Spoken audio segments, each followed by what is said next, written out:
Good afternoon, everyone, and welcome to our virtual event, Young Alumni Success and Engagement. I'm Diane Gibbons, class of 2004, and I will be your host.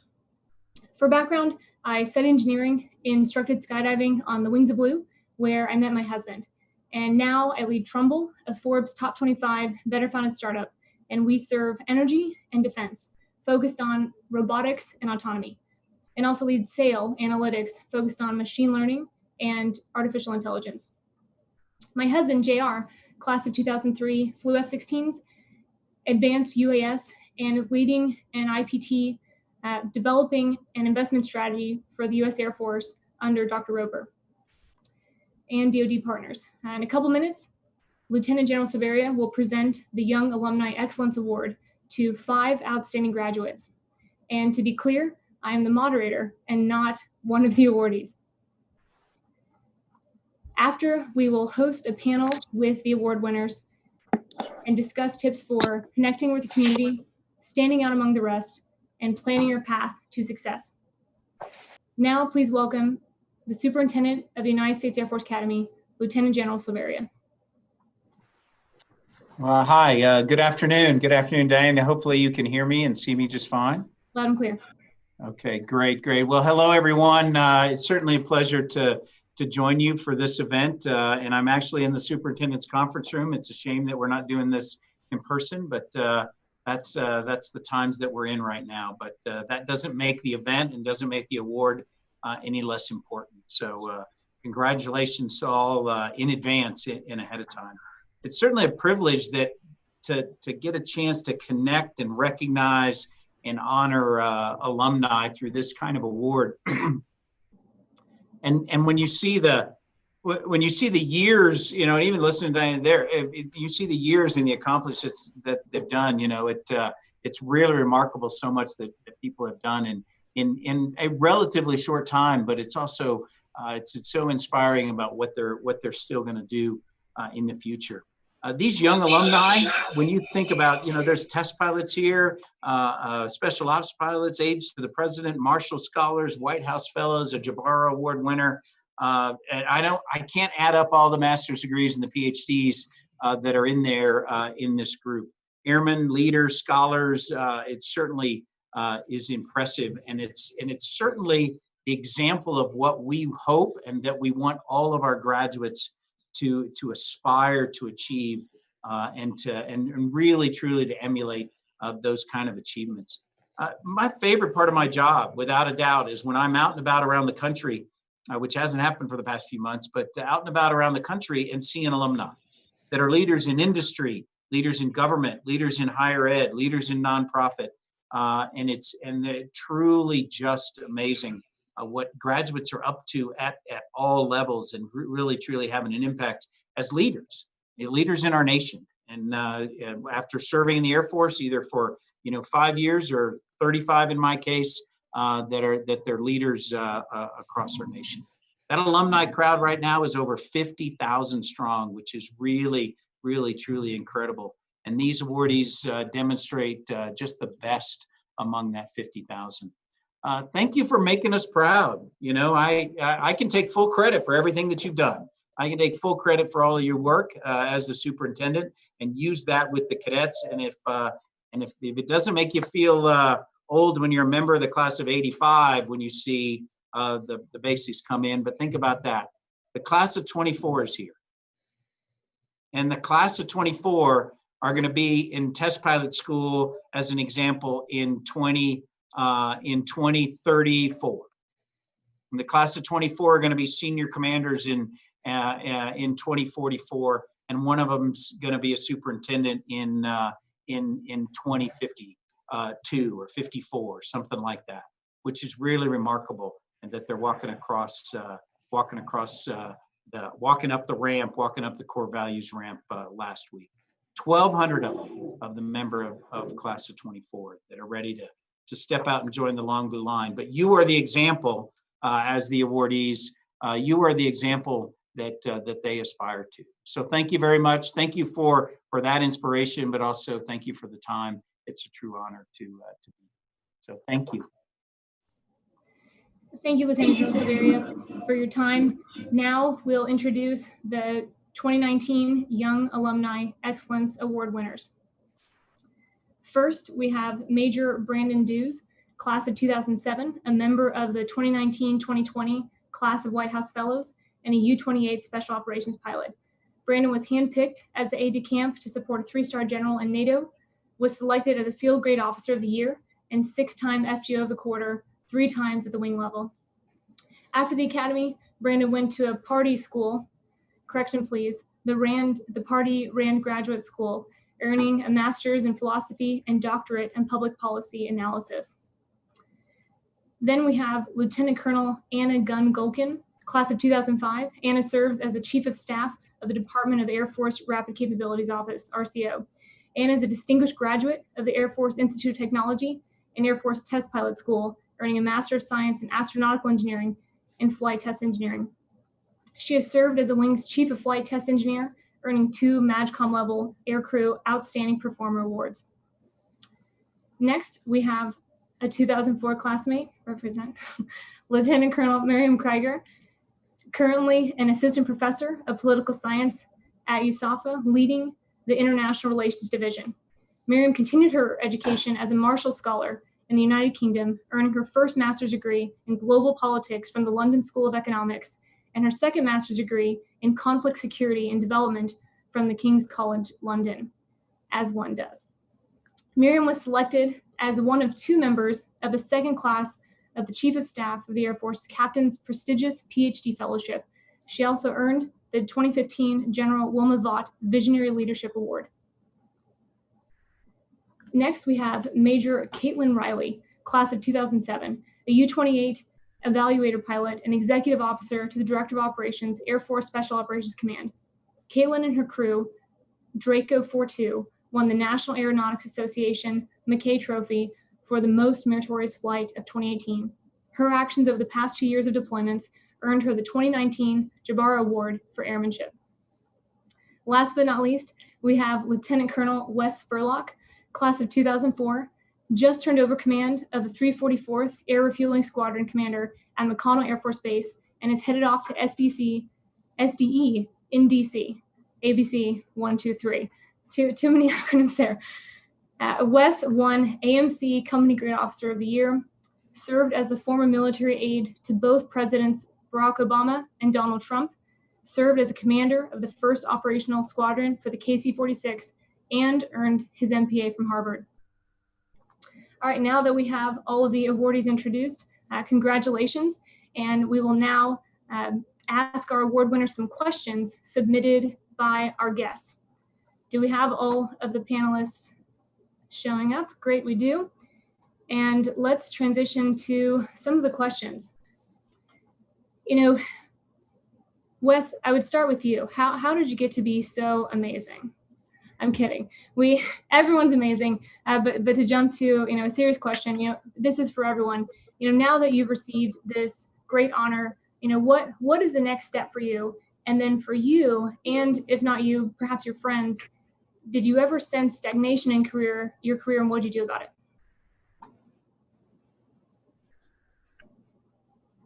Wes, maybe we can start with you. Okay. Well, thanks, Ann. Sorry about that. Trying to figure out this computer thing. But so a couple questions there. But first of all, I think the biggest one I took away from that was, have you ever sensed stagnation? I think it's constantly. The cool thing about the Air Force is everything's going to change, and every couple of years you get to see something different, you learn something different, and the amazing opportunities that have come from ever since leaving the academy and getting to see you along the way and getting to see classmates here like this. It's been kind of what's kept me going. It's been so the days that you do get down, the days you feel like you're behind. I feel like there's always something on the horizon. There's always something coming if you're looking for it. Thank you. Miriam, could you maybe add to that? Sure. I don't know that I ever felt stagnation. But that was partly because every time I started getting good at something, I tried to do something new. Sort of taking the F-16 motto, jack of all trades, master of none, and really running with that. And so, yeah, as soon as I started getting good in the jet, I went off to a PhD. As soon as I finished the PhD, I went off to the joint staff and so on. So I think every new challenge kind of helped prevent that sense of stagnation or that sense of doing the same thing over and over. In terms of what's next, I mean, it's a total honor to receive this. It's been a heck of a year. So it's neat to be in this amazing company with all of these amazing folks and classmates.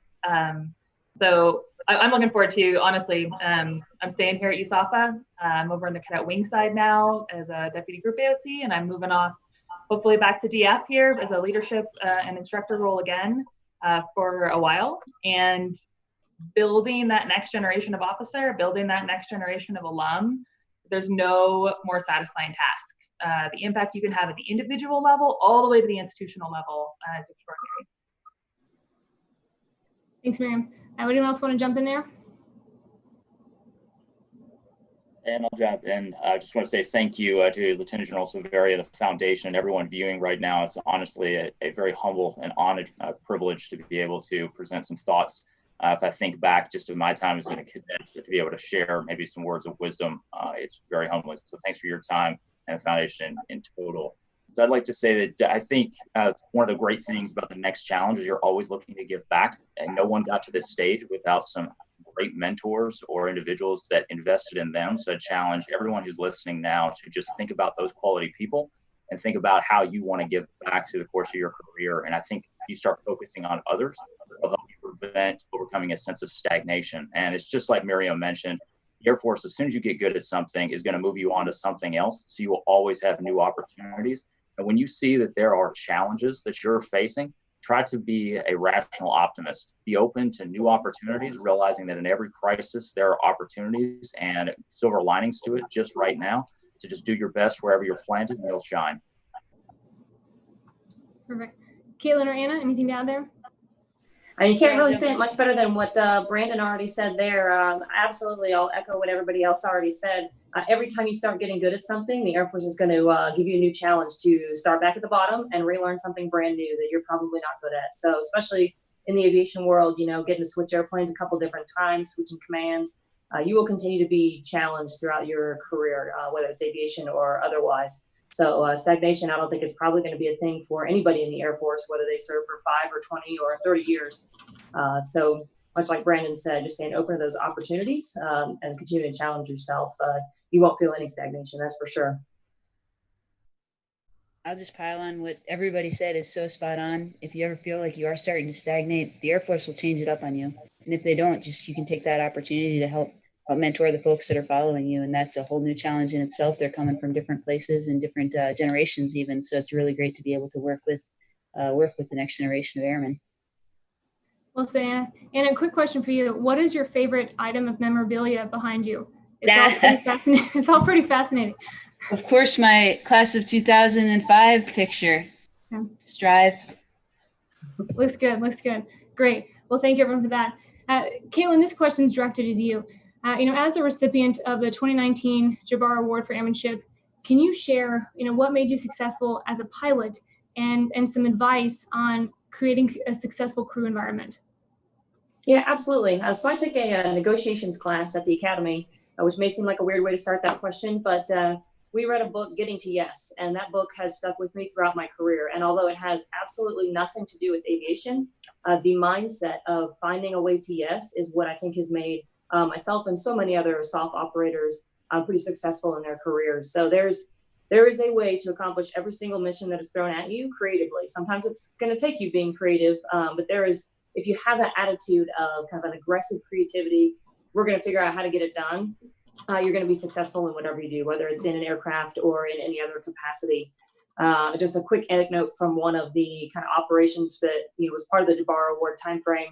We were working in West Africa, and they asked us to pick up our contingent of U-28s with our 11 people, because there's not very many of us that deploy, and fly our single-engine aircraft with not enough gas across the entire Sahara to do a presidential level mission within 48 hours. So most commands and other places I've been would probably say, nope, that's not possible. We can't get that done in 48 hours. We kind of embodied that mentality of, yep, we will figure out a way. So we didn't have enough gas, and we figured out a random fuel stop and paid with cash, and we didn't have search and rescue. So when we didn't have that, we flew in formation, so that way the other U-28 could be there to be kind of a search and rescue for the other aircraft. So there was always a way to safely and effectively get the mission done. And I think that really is kind of what's successful for so many aviators out there, certainly not just myself. That is the mentality of most of our folks in the Air Force. And especially for, that kind of leads into the crew environment. I think the biggest thing to create a successful crew environment is really empowerment of your crew. So you got to set expectations and then empower them to go out and meet those expectations. So that carries for a crew, that carries for a deployed squadron. When you deploy, we kind of set our expectations. Here's what we want to accomplish for the deployment, or here's what we need to accomplish for this flight. We set that in your pre-flight briefing. And once everybody on that crew knows what they're expected to do, you'd be amazed at what they're able to accomplish when you empower them to go do so. Especially all the folks coming up now who are younger than us and better at us than technology by far, as we're seeing with all the new telecommuting and whatnot. Giving them the power to be autonomous and to do their jobs is really what's going to create a successful environment in an aircraft and in any other situation. Thank you, Caitlin, for sharing that story. Wes, this next one really is for you. And, from being a pilot to, serving as the military aide to both President Barack Obama and Donald Trump at Harvard, can you share a little about what your path looked like and that made you successful in each of those roles? Honestly, I think, the Academy and the friends that I've learned and met there have been always very supportive. But what's made me most successful is my knowing my why, and my why is my wife and my kids.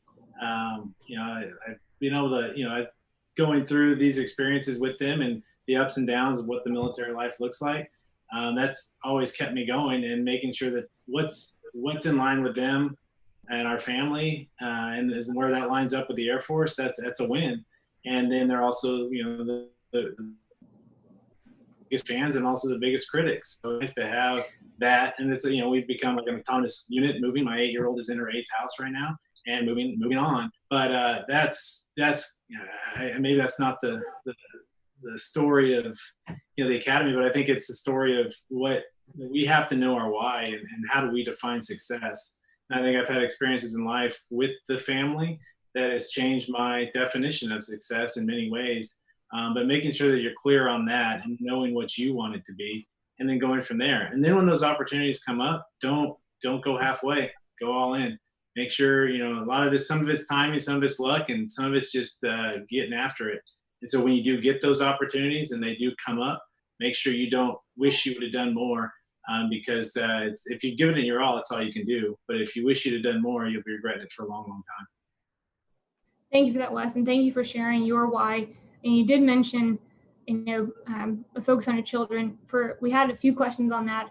For those with children on the panel, can you share perhaps some tips or advice you learned along the way? Wes, I think you said it's some of the most rewarding and some of the most humbling feedback from your children. But for those on the panel, if you could maybe share some advice for the young alumni tuning in.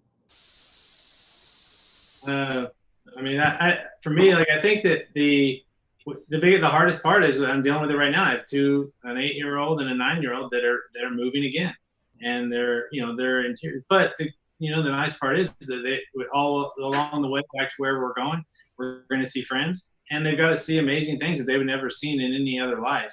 And I think, and as I've gone on as mentors, as I've met their kids and their families, because I worry as a parent,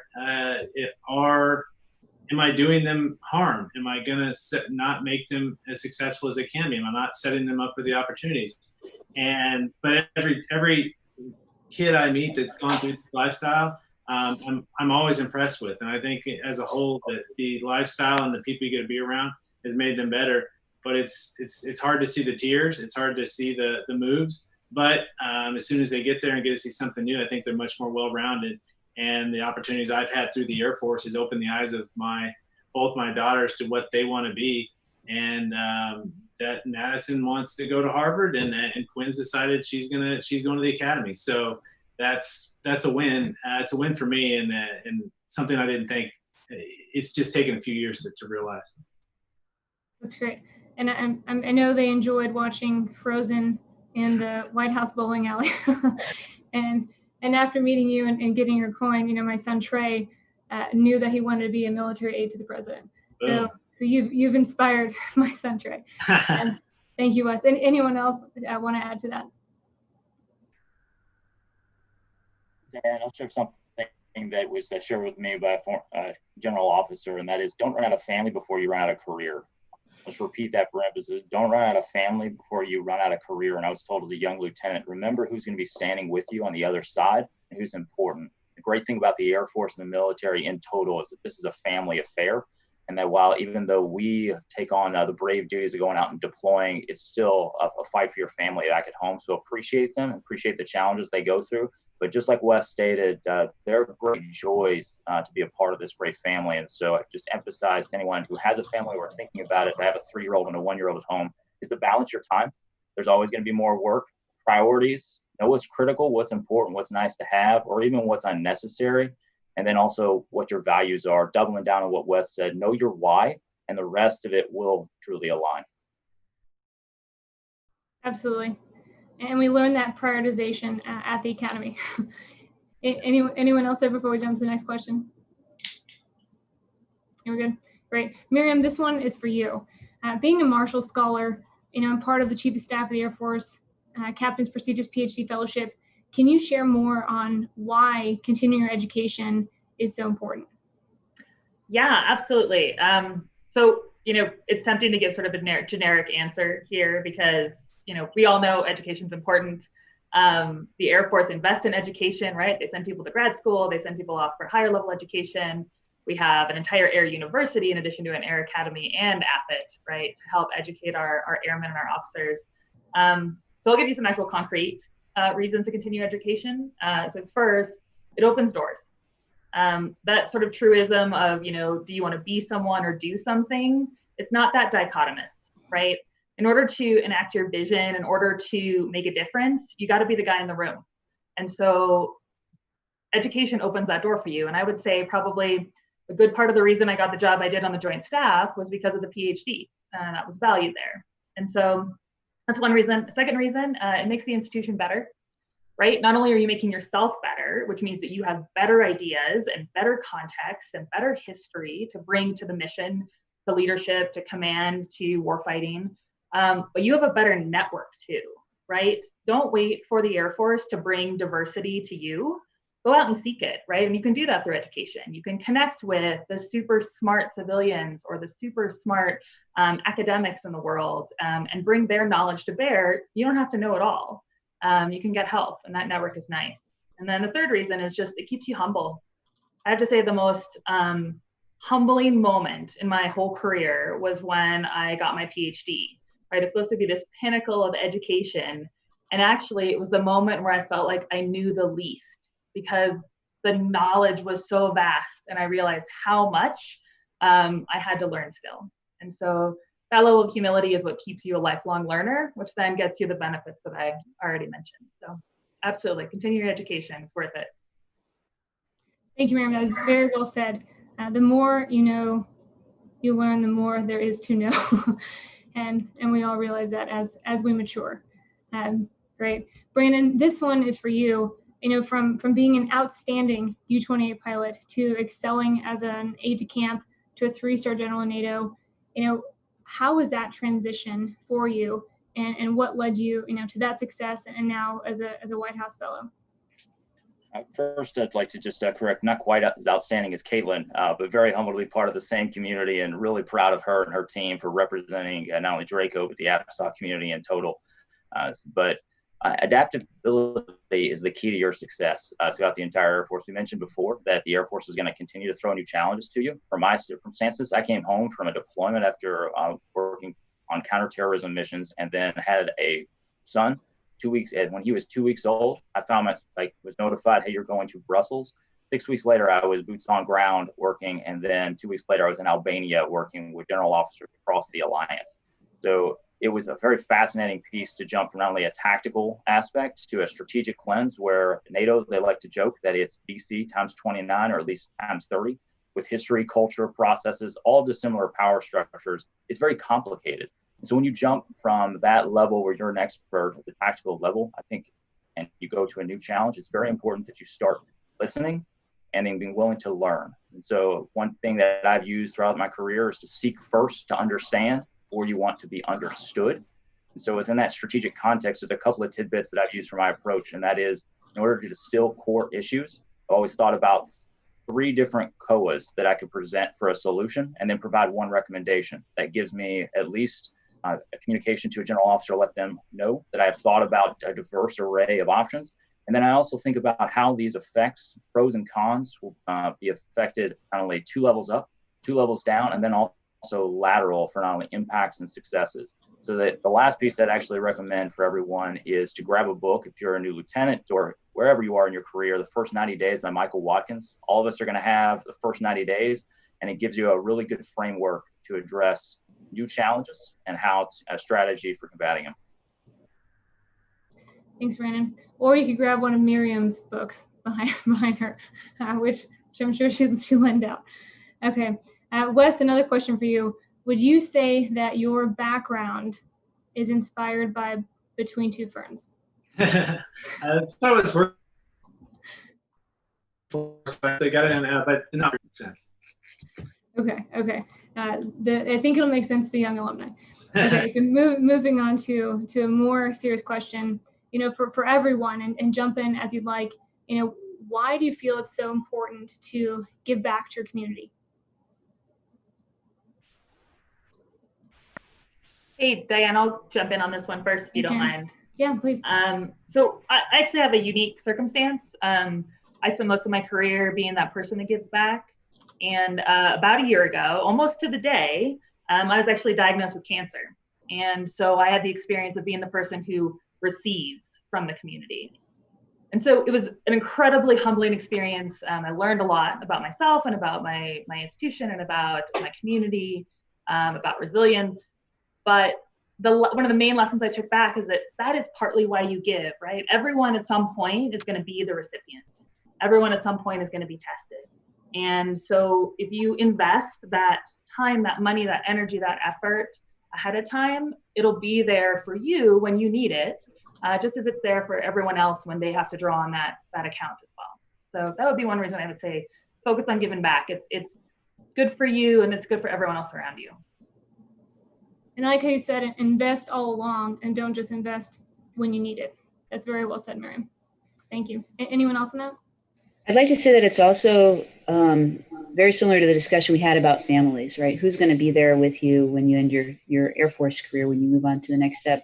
Your community, even if you're moving around and it's a new community every couple of years, when you invest in that community and you better the world around you, ultimately you have more to fall back on at the end of the day. You can be prouder of your community, your town, your state, your country, because of the investment you've put into it.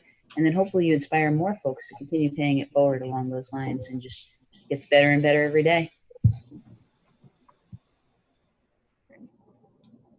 Caitlin, anyone else? Don't want to call out anyone. I've already done that and apologize. Yeah, so I kind of stumbled into some volunteer opportunities. So I didn't know that I was coming to the Air Force Academy and I would end up being a pilot. So I got there thinking I wanted to be an astronaut, and that didn't work out because I was terrible at engineering and I really didn't like it. So throughout the course of my career, I kind of have stumbled into things, maybe not as strategically planning where I was going to end up. So I have now tried to start giving back some more information that I wish I would have known as a high school student.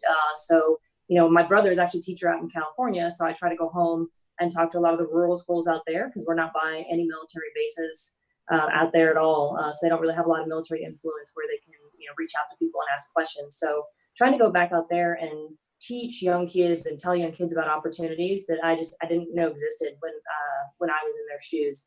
And at first I did it because I was like, I don't want them to, have to stumble into things kind of like I did. And now the more I do it, the more exciting it is, so they'll still stay in touch and they'll let you know kind of when they get accepted to a flight school or when they get into a college. And that's so neat to be able to pay back to younger folks and to get them, because we're all going to retire, whether it's, in 5 years, 20 years, 30 years, whatever that is. We're going to retire, and hopefully there's some great people following behind us. And I know there already is, especially with the class of 2024 coming in. But to keep inspiring those younger generations is it's extremely rewarding. Anyone else there? I think, Dan, the big thing on that for me is that it's hard, being that we move around so much, to have that sense of community is something I think you just have to be very open-minded about, because that community can be the SOFA, the alumni, that can be the Air Force in general. That could be the community you move into. That could be the people that you've met and your friends and your family. But I think just that opening the aperture of what is your community is important, because you don't have that continuity of community that most people would throughout in other careers or other ways of life. And so finding those opportunities and making sure that it's something you want to do, because if it's not something you're enjoying doing, you won't do very good at it. But also making sure that you're willing to look at it, because you got to hit the ground running, because you're there for a year and then you're moving on to the next. But with the day and age of Zoom and all the other things, it makes it a lot easier to connect, and also to maintain that continuity with however it is you see fit to be able to give back. That was really well said, Wes.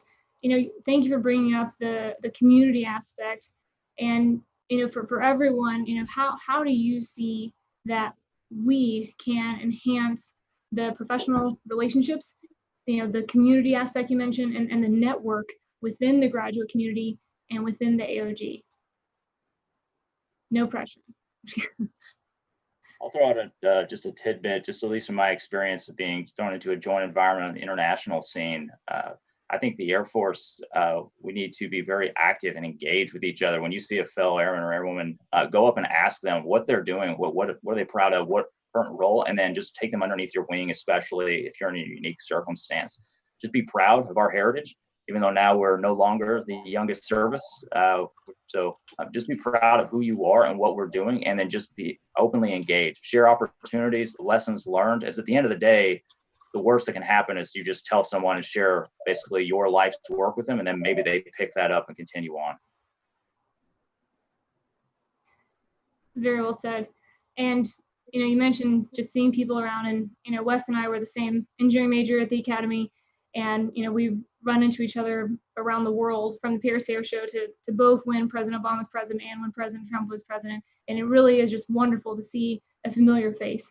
And I will share this, as we were coming from, this was at an American Leadership and Emerging Technology roundtable. So AT&T, Verizon, GE, Trumbull, my company was there. But as we were walking from the EEOB, the Eisenhower Executive Office building, to the White House, I was asked to give a debrief of the morning session.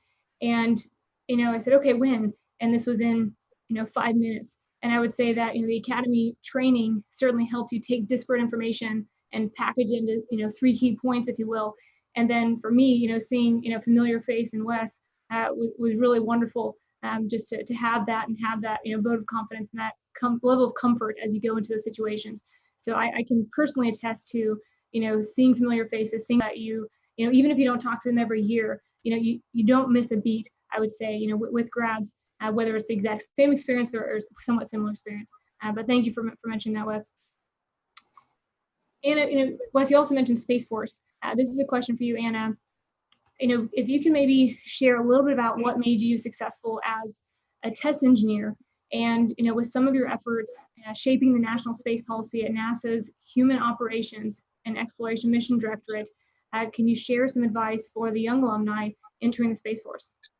Absolutely. So I also have my application in for Space Force. I really hope they pick me. We'll find out soon.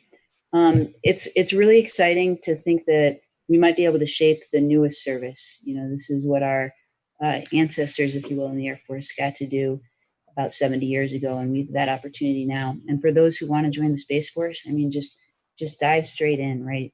There's never been an opportunity like this in our lifetimes to shape the culture, shape the mission, and really just go off into the unknown and do great things. So I started in space operations as a brand new lieutenant. I was an engineering major in astro at the academy, so I got to apply for test pilot school because I always liked exploring the unknown. On the flight test center's patches, it says in Latin, so I'm not going to try to pronounce it, but it says into the unknown, to explore the unknown. And that's really what we're doing in flight tests. So if you always just approach your missions with a sense of curiosity, you're not on the pointy edge of the spear. You're not going to be the acclaimed warrior, but what you're doing, taking the risks you're doing, are making it possible for all these distinguished graduates on the right-hand side to really go out there and accomplish the mission to keep America safe. And we're just kind of doing that in the background to make sure that you have the assets needed for that. So for the folks that are looking to get into space, that is just taking it to the next level. literally the sky is not the limit as we go forth and form this new Space Force. Well, good luck, Anna. I think you have a pretty good chance of being selected. Just looking at your wall. And I mean, we had what, 86 grads entering the Space Force from the class of 2020. That is really exciting. And we look at the Naval Academy that houses, or that is the Marine Corps Service Academy as well. We are the Space Force Academy, which is really exciting. And for young alumni, I think this is a time that we would love to be back at the Academy. I know time doesn't work that way. I know it's not possible, but what an exciting time to be at the Academy with the options they have. Thank you for sharing that, Anna. This is a question for everyone again, and it's somewhat of a unique question, but I think it's a pretty honest question. So what, if anything, have you done specifically for a promotion or advancement, as opposed to doing things simply because it was part of doing good work? So a unique question, answer it however you like, but I think that's something that may be relevant to the young alumni.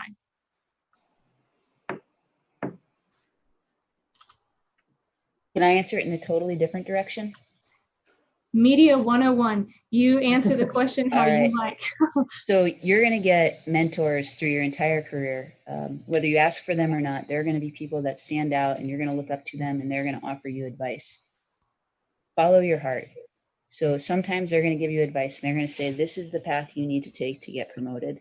You need to do this school, you need to do this type of job, and you need to follow this path. And there's a little bit of truth to that.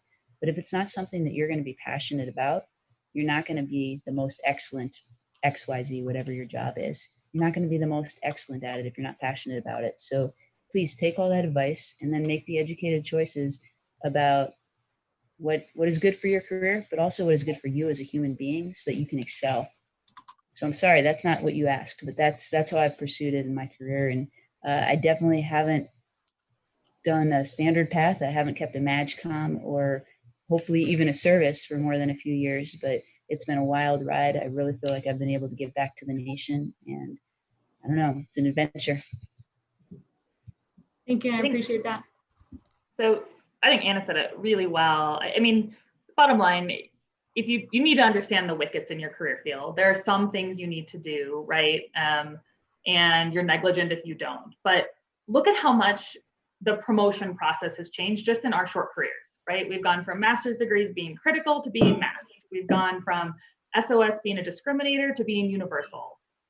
We've had captain's boards, and then we've had auto promote to major, right? And now we're in a whole new system with competitive categories and year groups and below the zone going away. So all of the conventional wisdom that sometimes made those mentors successful, some of it is still incredibly valid, but I think if you kind of cleave to the golden career path, if you don't take risks, if you follow those wickets religiously, not only are you going to miss out on some amazing opportunities, but you're actually going to end up being somewhat less competitive. I mean, if you look at this crew that's on this call right now, nobody's had a standard career. We've all done weird, fascinating things and taken risks in doing so. I'm sure every one of us was told at some point by someone that you're ruining your career if you do this. Yep, I see the nods. So I think that, Anna said it well, right? Follow your heart, take risks, go for jobs that you're passionate about and passionate for, challenge yourself, and don't worry so much about the promotion system. It's going to catch up with you. It's going to work for you if you keep, doing the work that you love. Well said, Miriam. Anyone else? I'll double down on what Anna and Miriam said, and that is the important thing is not about whether or not you have ambition, it's whether or not you want to be someone or to do something. So I'd recommend to just do the work for its own merits, do what you love, and you'll never work a day in your life, and to just stymie any concern about careerists who might be able to finagle their way through the system. Realize that over the course of my short career, and I've even heard from general officers, the careerists who slyly move through the system, that tends to work over the short term, but quickly is punked over the long term. To realize that you being a quality individual working on being your best self you will rise to the top, and you shouldn't worry about those aspects. Great. Anyone else, Caitlin? Absolutely. Yeah, I'll talk about this one a little bit. So I had the big nod with the, when someone tells you this will kill your career, So I had flown C-130s in Air Mobility Command for 3 years. So I was getting to be a little bit more senior captain, had been an aircraft commander, and I really wanted to go to Special Operations Command. And everybody said, well, if you switch commands and switch aircraft this late in your career, it's going to tank your career. You'll never come back and recover. It was the absolute best thing I did in my career. I love Special Operations Command. It's been a perfect fit. And so that's where I would definitely, agree with Anna there. You got to do it, what works for you, where your passion is, and where you're gonna dedicate the energy and where it doesn't seem like work. So that's the first one. But then I'll fast forward 5 years from there. When I was downrange as the commander in Afghanistan, I got a phone call from my squadron commander that said, "Hey, Caitlin, do you know what you want to do when you grow up?" I said, "Well, no, sir. I'm still trying to sort that one out." And he asked if I wanted to be the A3's executive officer. Anybody who knows me knows that I am not the executive officer type. I am very much more, let's get out, let's do the mission. Executive officer doesn't necessarily fit me. So I kind of asked him if I could think about it for 24 hours because I didn't really want to do the exec job. So now I'm at this crisis of conscience, right? Before I hadn't done something like stay in AMC because it didn't really seem like the right thing to do. This one was a little bit different though. So this one, I would say to the young grads out there, don't take a stereotype. So I kind of had the stereotype of execs, they're just the careerists. They only care about their own careers. And I had that stereotype, which was preventing me from doing that job. Thankfully, I have leaders that I trusted and those mentors that I looked up to. And they said, we really think, you're going to be working for General Cartier. She's the first female general in Special Operations Command. She's phenomenal. We think you'll really like her. So I listened to those mentors and I took the job. And it was an absolutely phenomenal experience. Now, we did work 14-hour days, and it was definitely some of the exec stuff that I thought it was going to be. But I learned and grew so much in the past year that I never would have thought possible. So it's kind of both sides. Do what makes you happy, but also don't shut down opportunities before you truly know what they are. Thank you, that was really good. Anyone else before we move on? We're good. So there was a question directed to me, which I will direct to the panel. And well, I'll answer a little bit of it. The question is, what would you say is the greatest obstacle for an academy grad once leaving the Air Force? And I'll answer that very briefly, but I did want to ask the panel, how you deal with or have dealt with an unexpected change. And, for me, I would say it's somewhat, dealing with the unexpected. I did not plan to leave the service. And the condensed version is, my husband and I were at pilot training. Long story short, he ultimately got F-16s. I ultimately went another path, and so as an acquisitions officer. Fast forward, we were part sort of 3 of the 5 years of being married, and then I wanted to go into the reserves to continue serving because that's all I wanted to do. As I went to swear into the reserves, I learned I was not on the scroll, and I was permanently medically disqualified from an Air Force skydiving injury from the academy. And so I would say for me, that was just, the ground being, pulled out from under me. It was very much an unexpected change. And I would just say that, to young alumni, you will have some sort of unexpected change like that in the near future. If you've not already, you will have one very soon.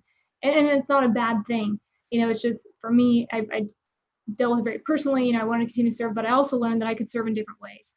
And, with that, the unexpected path could be, perhaps a better path for you in the long run. You may just not be able to see it as you're going through it.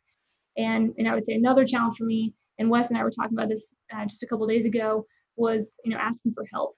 And, at the academy, you can do all these things yourself. And, for me, it was one, realizing that asking for help was not a sign of weakness, rather that it was a sign of strength. And if and when you do ask for help, make it very easy for them to do that. And I think Wes said this very well, let people invest in you. We all want to help younger grads. That's why we're having this panel. And we all want to invest in the future. That's why we're doing this. And so that would be sort of my condensed answer, but I would turn it back to the panel. And again, just ask, for you, how have you dealt with an unexpected change?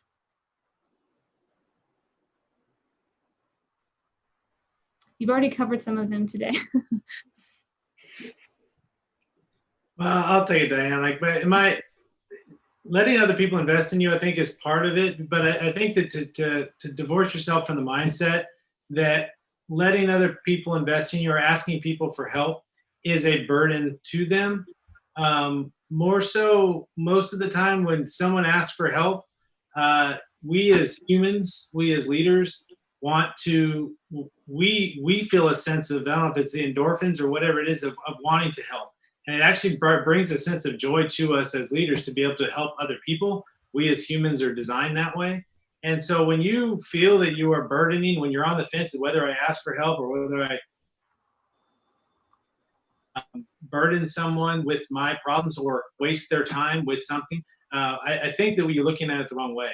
And I would challenge you to look back at the opportunity someone's asked you for help and realize that you got a sense of accomplishment out of that. And it actually was a personal benefit, value added for you. So don't be afraid to ask for help, and don't see it as just a burden for you, because it'll be mutually symbiotic in that way. I've seen that over the years, the people that I've asked for help and the people that have asked me for help. I think a lot of times you get more out of helping others, especially those that are looking for it. And then you're invested in their success. And when I watch the young guys I've had a chance to work with and I see them succeed, for nothing else, you feel a sense of accomplishment. And you know, it's part of, you talked about the long blue line. I think we haven't got there as far as the Army and the Navy, just for since a lot of times we spend focused on the airlines and a lot of the pilot kind of stuff. But as we see people succeed on aspects of society all across the spectrum, it becomes rewarding. And I guess you could put that to the, as you look to transition out of the Air Force, what that would look like. Believe me, when I come work for you in a couple of years, I will be, it'll be because of all those times we've got to have these conversations. So. Thank you, Wes. I very much appreciate that. And, you know, one of the things I would add is just that, you know, as you know, you mentioned long blue line and the core values, they continue to ring true, and they're louder after you graduate. I think we can all attest to that. And, you know, what I would add, and, you know, this is a couple of years ago, I was asked to speak at NCLS. You know, the title of my talk was, you know, using values and virtues to navigate uncertainty. And so I think we all have navigated uncertainty in the past. And that is just a piece of advice I would offer to the young alumni is, you know, we don't know exactly the future likes. We are in an unprecedented time of uncertainty, but use those, you know, values and virtues to navigate uncertainty. And again, the core values continue to ring true. Miriam, were you going to say something or just agreeing on? I know we're short on time. I guess I was just going to briefly offer, no one listening to this video doesn't like challenge, right? Mm-hmm. We just need to distinguish between the challenges we choose and the challenges we don't choose, the challenges that are thrust on us, right? But as it turns out, you deal with those challenges the exact same way, whether it's the challenge you choose of going to the Air Force Academy or being an engineering major or doing grad school or being a White House fellow or an exec or combat or any number of things. It's the same characteristics, right? It's discipline, it's determination, it's a sense of humor, and it's a sense of community that helps you be successful, both in those challenges you choose and those that you perhaps don't choose, like separation or disease or injury or something like that. And so everyone is fairly well equipped for that. We just have to remember this is no different than the ones that we're looking for, those opportunities and challenges we're looking for. Perfect. Thank you. And I would say, you know, as we conclude, could each of you please share a piece of advice as a key takeaway? And maybe we can start with the most recent grads first. Thanks, and I would love to at least pontificate for a long time, because there's been plenty of that's been shared with me, but I'll leave it with just values. So many people get plenty of values training, and we have the Air Force core values to lead the Air Force Academy. But I would at least postulate that a leader can only be as good and as foundational as their fundamental character. And so I challenge everyone to continue, hone your values, your approach, your why, reflect. The higher you rise up, not only within the Air Force, military, or in any construct, the more you're going to depend on solid character foundation to deal with the gray areas. So double down on the values and they'll take you far. Thank you, Kayla. My biggest piece of advice to the young alumni will be to care more about the peers that you work with and the people that work for you than to care about yourself. When you invest more in your subordinates and everybody else around you, the mission's going to be better because everybody around you is going to rise to the challenge. But also, you don't need to worry about taking care of yourself. Like, your work will speak for itself. When you're focused on everybody else, that's the way we want all of our leaders out there to be. So I think it gets easy to get caught up sometimes in, you know, I need to make this career move, or I need to do this. And take the I out of the equation. It's not about you anymore. It's about everybody else that you're working with. Thanks, Caitlin. Anna? I think one of the quotes we had to learn as 4 degrees was, if I do my full duty, the rest will take care of itself. And that rings true.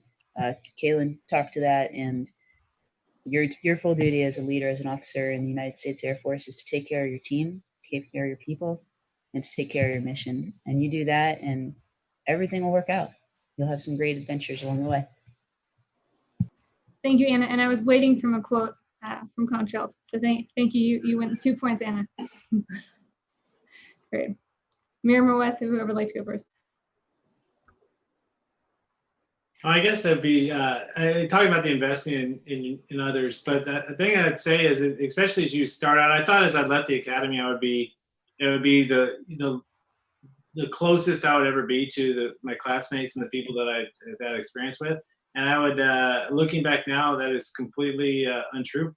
And that those same classmates have become family. They've been there through the weddings and the births and the medical scares and the ups and downs. And I think that those classmates have become family, and I really mean that. The times that they've been there, times you got to see each other in good times, and the times you've been on that first plane ticket, that plane ride out there because it was a bad time.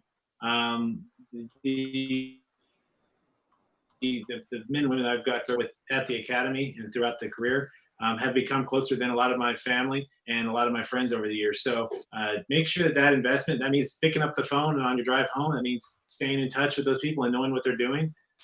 Watching you take over the world, Diane, has been always keeping up and understanding what that looks like, and seeing Miriam go and continue to do things and say words that I can't even spell makes me, it's impressive. It's a good group to be around, and I think it makes us all be better leaders, family members, whatever it is, airmen.